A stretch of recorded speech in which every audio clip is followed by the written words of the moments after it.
ট্রেনে পরিচয়, তারপর তরুণীকে এলাকায় বিভিন্ন স্থানে নিয়ে ধর্ষণ করে। এক পর্যায়ে তাকে মাথায় ইট দিয়ে আহত করা হয়। তারপর ধারালো অস্ত্র দিয়ে যৌনাঙ্গ স্তন সহ শরীরে বিভিন্ন স্থানে আঘাত করে হত্যা নিশ্চিত করা হয়। পরে মরদেহ ফেলে রাখা হয় রেল লাইনে। এমন নৃশংস হত্যার বর্ণনা দিয়েছেন হত্যাকারী রিফাত বিন সাজ্জাদ।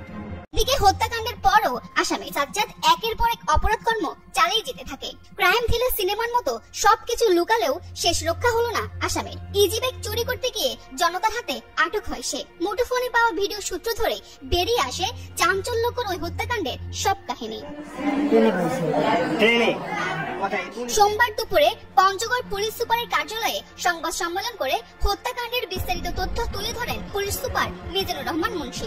ইজি বাইকের ব্যাটারি চুরি সংক্রান্ত বিষয়ে তাকে হাতে নাতে পাবলিক দ্বারা ধৃত হয়। পুলিশ তাকে ধরে নিয়ে আসে থানায়।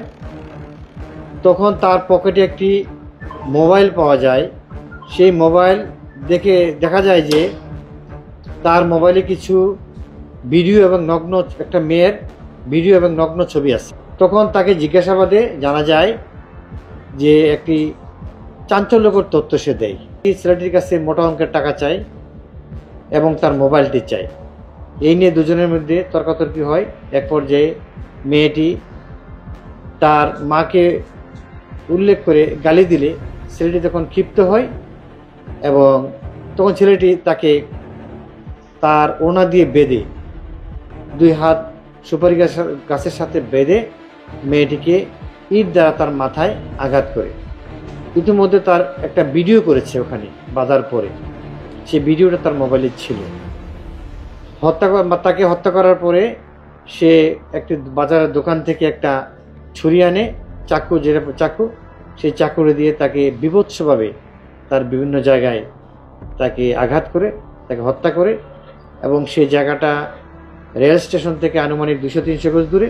হত্যা করার পর মেয়েটিকে টেনে হেঁচড়ে রেল স্টেশনে নিয়ে আসে, রেল লাইনের উপরে নিয়ে আসে। সেখানে রক্তের দাগ ছিল। পরবর্তীতে যখন ট্রেন যায় সকালবেলা, সেই মেয়েটির উপর দিয়ে ট্রেনটি যায় এবং মেয়েটি ক্ষতবিক্ষত। আসামি রিফাত বিন সাজ্জাদের বাড়ি পঞ্চগড়ের বোদা উপজেলার মাঝগ্রামে। সে ওই এলাকার আক্তার হোসেনের ছেলে।